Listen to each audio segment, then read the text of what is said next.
Hi everyone, welcome to Anglers. ഇന്ന് നമ്മൾ discuss ചെയ്യാൻ പോകുന്നത് IELTS റൈറ്റിങ്ങിനെ പറ്റിയാണ്. ഓൾറെഡി ലിസണിങ്ങിനെ പറ്റിയും സ്പീക്കിങ്ങിനെ പറ്റിയുള്ള വീഡിയോകൾ നമ്മൾ ചെയ്തു കഴിഞ്ഞു. റൈറ്റിങ്ങിലേക്ക് വരുമ്പോൾ ശ്രദ്ധിക്കേണ്ട കുറച്ച് കാര്യങ്ങൾ ഇവിടെ കൃത്യമായിട്ട് പറയുന്നതായിരിക്കും. IELTS റൈറ്റിംഗ് എന്ന് പറയുന്നത് 1 മണിക്കൂർ ഡ്യൂറേഷനുള്ള ഒരു മൊഡ്യൂളാണ്. അക്കാഡമിക്കിനും ജനറലിനും റൈറ്റിംഗ് കുറച്ച് ഡിഫറൻസ് ഉണ്ട് കേട്ടോ. 1 മണിക്കൂറിനുള്ളിൽ 2 എസ്സേ ആണ് നിങ്ങൾ IELTS റൈറ്റിങ്ങിൽ എഴുതേണ്ടത്. 20 മിനിറ്റുള്ള ഒരു ചെറിയ എസ്സേയും 40 മിനിറ്റുള്ള ഒരു വലിയ എസ്സേയും. 20 മിനിറ്റുള്ള ചെറിയ എസ്സേനെ നമ്മൾ വിളിക്കുന്നത് ടാസ്ക് 1 എന്നും 40 മിനിറ്റുള്ള വലിയ എസ്സേനെ നമ്മൾ വിളിക്കുന്നത് ടാസ്ക് 2 എന്നുമാണ്. ടാസ്ക് 1 150 വാക്കുകളിലും ടാസ്ക് 2 250 വാക്കുകളിലുമാണ് നിങ്ങൾ എഴുതേണ്ടത്. IELTS റൈറ്റിംഗ് ഒരു ക്വാളിറ്റേറ്റീവ് മൊഡ്യൂളാണ്. അതിനോടൊപ്പം തന്നെ ഞാനിപ്പോൾ ടാസ്ക് 1, 2 എന്ന് പറഞ്ഞല്ലോ, ഇതിൻ്റെ വെയിറ്റേജിൽ ഡിഫറൻസ് ഉണ്ട്. 20 മിനിറ്റുള്ള ടാസ്ക് 1ൻ്റെ വെയിറ്റേജ് 33%, 40 മിനിറ്റുള്ള ടാസ്ക് 2ൻ്റെ വെയിറ്റേജ് 67%. IELTS റൈറ്റിംഗ് ഒരു ക്വാളിറ്റേറ്റീവ് മൊഡ്യൂൾ ആയതുകൊണ്ട് തന്നെ ഇതിൻ്റെ വാലുവേഷൻ നടത്താനായിട്ട് 3-4 ക്രൈറ്റീരിയസ് ഉണ്ട്. Number 1, task response. നിങ്ങളുടെ എസ്സേ ഓഫ് ടോപ്പിക് ആണോ ഓൺ ടോപ്പിക് ആണോ എന്ന് മനസ്സിലാക്കാൻ വേണ്ടിയിട്ട്. Number 2, cohesion and coherence. സിമ്പിളായിട്ട് പറയുകയാണെങ്കിൽ ഫ്ലോ അല്ലെങ്കിൽ ഒരു ഒഴുക്ക് നിങ്ങളുടെ എസ്സേക്ക് ഉണ്ടോ എന്ന് മനസ്സിലാക്കാൻ വേണ്ടിയിട്ട്. Number 3, lexical resources.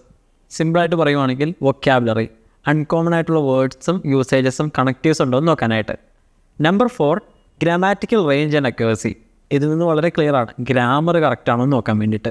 ഈ 4 ക്രൈറ്റീരിയാസിനും 25% വെയിറ്റേജാണ് മൊത്തത്തിലുള്ളത്. അങ്ങനെയാണ് 100% വരുന്നത്. ഞാൻ മുന്നേ പറഞ്ഞിരുന്നു IELTS റൈറ്റിങ്ങിൽ അക്കാഡമിക്കിനും ജനറലും ചെറിയ ഡിഫറൻസ് ഉണ്ടെന്നത്. ഈ ഡിഫറൻസ് മെയിനായിട്ട് കാണുന്നത് റൈറ്റിംഗ് ടാസ്ക് 1-ലാണ്. ഫോർ എക്സാമ്പിൾ, നിങ്ങൾക്കിപ്പോൾ സ്ക്രീനിലൊരു ക്വസ്റ്റ്യൻ കാണാൻ പറ്റും. റൈറ്റിംഗ് ടാസ്ക് 1 അക്കാഡമിക്കിൻ്റെ ഒരു ക്വസ്റ്റ്യൻ ആണ്. പണ്ട് നമ്മൾ സ്കൂളിൽ കോളേജിലൊക്കെ പഠിച്ചുകൊണ്ടിരുന്ന പോലെ ഗ്രാഫുകൾ, ചാർട്ടുകൾ, പൈ ചാർട്ട്, ടേബിൾ, ഇതൊക്കെയാണ് ഇവിടെ വരുന്നത്. ഇപ്പോൾ ഈ ക്വസ്റ്റ്യൻ തന്നെ നോക്കുക. 1985-ലെയും 2003-ലെയും ഡേറ്റ കൊടുത്തിട്ടുണ്ട്. അതായത് ഒരു കൺട്രിയിൽ എനർജി പ്രൊഡ്യൂസ് ചെയ്യുന്ന ഡിഫറെൻറ്റ് സോഴ്സസിനെ പറ്റി പറയുകയാണ്. അവിടെ ഓയിലുണ്ട്, നാച്ചുറൽ ഗ്യാസ് ഉണ്ട്, കോൾ ഉണ്ട്, ഹൈഡ്രജൻ ഉണ്ട്, ന്യൂക്ലിയർ ഉണ്ട്. സോ 1985-ൽ നിന്ന് 2003-ലേക്ക് വരുമ്പോൾ വ്യത്യാസം നമുക്ക് ഒറ്റയടിക്ക് ക്ലിയർ ആണ്. നിങ്ങളുടെ ഉത്തരവാദിത്തം as an academic student, as an IELTS academic student, നിങ്ങൾ ചെയ്യേണ്ടത് എന്താണെന്ന് വെച്ച് കഴിഞ്ഞാൽ 1985-ൽ എങ്ങനെയായിരുന്നു എന്ന് പാസ്റ്റ് ടെൻസിൽ എഴുതുക, 2003-ൽ എന്തൊക്കെ മാറ്റങ്ങൾ വന്നു എന്നും എഴുതുക. ഇതാണ് സിമ്പിളായിട്ട് പറഞ്ഞു കഴിഞ്ഞാൽ IELTS റൈറ്റിംഗ് ടാസ്ക് 1-ൻ്റെ ഒരു model. When it comes to IELTS general writing task 1, മുന്നത്തെ പോലെ ഗ്രാഫോ ചാർട്ടോ ഒന്നുമല്ല നമ്മൾ നോക്കുന്നത്. ഇവിടെ കൃത്യമായിട്ട് ലെറ്റേഴ്സാണ്. ഒരു സാമ്പിൾ ക്വസ്റ്റ്യൻ നിങ്ങൾക്ക് ഇപ്പോൾ സ്ക്രീനിൽ കാണാൻ പറ്റും. You missed an international flight due to a problem at the airport. നിങ്ങൾക്ക് നിങ്ങളുടെ ഫ്ലൈറ്റ് മിസ്സായി. അതിൻ്റെ ഭാഗമായിട്ട് നിങ്ങൾ എയർലൈന് ഒരു ലെറ്റർ എഴുതുവാണ്. ആ ലെറ്ററിൽ എന്തൊക്കെ വേണമെന്ന് പറയുന്നുണ്ട്. Describe what happened that cost you to miss your flight. എന്തുകൊണ്ടാണ് ഫ്ലൈറ്റ് മിസ്സായത്? Explain how missing your flight impacted you. ഇത് നിങ്ങളെ എങ്ങനെ ബാധിച്ചു? Clearly state what you would like the airline to do. എയർലൈനിൽ നിന്ന് നിങ്ങൾക്ക് എന്ത് പ്രതീക്ഷിക്കുന്നു എന്നുള്ള കാര്യങ്ങളും കൂടി നിങ്ങൾ ഈ 3 മെൻഷൻ ചെയ്യണം. സോ ഇതാണ് കൃത്യമായിട്ട് പറഞ്ഞ ഒരു IELTS റൈറ്റിംഗ് ജനറൽ ടാസ്ക് 1 ലെറ്ററിൻ്റെ ഔട്ട്ലുക്ക്. ഈ 3 റീസൺസും മെൻഷൻ ചെയ്താണ് നമ്മൾ നമ്മുടെ IELTS റൈറ്റിംഗ് ലെറ്റർ എഴുതേണ്ടത്. IELTS റൈറ്റിങ്ങിൽ ഏറ്റവും ഇമ്പോർട്ടൻ്റ് ആയിട്ടുള്ള കാര്യം എന്ന് പറയുന്നത് നമ്മൾ ഇത്ര നേരം സംസാരിച്ച റൈറ്റിംഗ് ടാസ്ക് 1 അല്ല, ഇനി സംസാരിക്കാൻ പോകുന്ന റൈറ്റിംഗ് ടാസ്ക് 2 ആണ്. 67% വെയിറ്റേജ് ഉള്ള റൈറ്റിംഗ് ടാസ്ക് 2. അതിൽ തന്നെ കുറേ ക്ലാസിഫിക്കേഷൻസ് ഉണ്ട്. അത് നമ്മൾ വേറൊരു വീഡിയോയിൽ ഡിസ്കസ് ചെയ്യുന്നതായിരിക്കും. But right now let's look at a sample question. ഇപ്പോൾ നിങ്ങൾക്ക് സ്ക്രീനിലൊരു ക്വസ്റ്റ്യൻ കാണാൻ പറ്റും. Some people think that zoos are cruel and should be closed down. Others however believe that zoos can be useful in protecting the wild animals. ഒരു വിഭാഗം ആൾക്കാർ ചിന്തിക്കുന്നത് എന്താണെന്ന് വെച്ച് കഴിഞ്ഞാൽ മൃഗശാലകൾ വളരെ ക്രൂരമായിട്ടുള്ളൊരു കാര്യമാണ്, അതുകൊണ്ട് എല്ലാം തന്നെ നമ്മൾ അടയ്ക്കണം എന്നാണ്. അതായത് ഇവർ ഫ്രീ ആയിട്ട് വിടണം.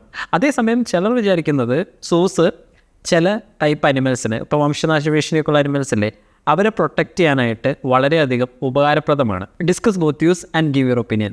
സോ നമുക്ക് 2 പെർസ്പെക്റ്റീവ്സും ഒന്ന് അനലൈസ് ചെയ്ത് നോക്കാം. സോ ഈ മൃഗശാലകൾ ക്ലോസ് ഡൗൺ ചെയ്യണം എന്നുള്ളതിൻ്റെയും എന്നാൽ അതേസമയം ഇത് യൂസ്ഫുൾ ആണ് എന്നുള്ളതിൻ്റെയും പോയിൻറ്റ്സ് ഇവിടെ കൃത്യമായിട്ട് നമ്മൾ കൊടുത്തിട്ടുണ്ട്. മെയിനായിട്ട് ക്ലോസ് ഡൗൺ ചെയ്യണം എന്ന് ആർഗ്യൂ ചെയ്യുന്നവർ പറയുന്നത് എന്താണെന്ന് വെച്ച് കഴിഞ്ഞാൽ അനിമൽസ് അത്ര ഹാപ്പി അല്ല, അവിടെ ഡിസ്ട്രസ്ഡ് ആണ്, എൻവയോൺമെൻറ്റ് അത്ര നാച്ചുറൽ അല്ല, എല്ലാ അനിമൽസും എൻഡേഞ്ചേർഡ് അല്ല, അതേസമയത്ത് മിയർലി പബ്ലിക്കിൻ്റെ എൻ്റർടൈൻമെൻറ്റിന് വേണ്ടി മാത്രം യൂസ് ചെയ്യുന്നു എന്നുള്ളതൊക്കെയാണ്. അറ്റ് ദ സെയിം ടൈം ഇതിൻ്റെ പോസിറ്റീവ് എഫക്ട്സ് നമ്മൾ ചെക്ക് ചെയ്യുമ്പോൾ കുറച്ച് കാര്യങ്ങൾ മനസ്സിലാവും. റിസർച്ച് പ്രോഗ്രാംസ് നല്ല രീതിയിൽ നടക്കും. ബ്രീഡിങ്, എക്സ്റ്റിങ്ഷനെ പറ്റിയുള്ള അവയർനെസ്, പ്രൊട്ടക്ഷൻ്റെ ഇമ്പോർട്ടൻസ് ഒക്കെ നല്ല രീതിയിൽ പബ്ലിക്കിന് മനസ്സിലാക്കാനായിട്ട് ഇതുകൊണ്ട് സാധിക്കും. IELTS റൈറ്റിംഗ് ടാസ്ക് 2-ൽ 6 ക്വസ്റ്റ്യൻ ടൈപ്പാണുള്ളത്. Agree disagree essay, discuss both views essay, advantages and disadvantages essay, advantages outweigh disadvantages essay, cause effect solution essay and finally double question essay. ഈ ടൈപ്പുകളൊക്കെ വരും ദിവസങ്ങളിൽ ഓരോരോ വീഡിയോ ആയിട്ട് നമ്മൾ ഡിസ്കസ് ചെയ്യുന്നതായിരിക്കും. ഒരു സാമ്പിൾ IELTS റൈറ്റിംഗ് എസ്സേ എഴുതുന്ന ആൻസർ ഷീറ്റ് ഇതുപോലെ ഇരിക്കും. നിങ്ങൾ പെൻ ആൻഡ് പേപ്പർ ആണ് എഴുതുന്നതെങ്കിൽ ഈ ഷീറ്റ് ആയിരിക്കും നിങ്ങൾക്ക് എക്സാമിന് പ്രൊവൈഡ് ചെയ്യുന്നത്. ആൻഡ് ഞങ്ങളുടെ ഒരു സാമ്പിൾ ഡെമോ ക്ലാസ് അറ്റൻഡ് ചെയ്യാനായിട്ട് use the link given in the description. See you.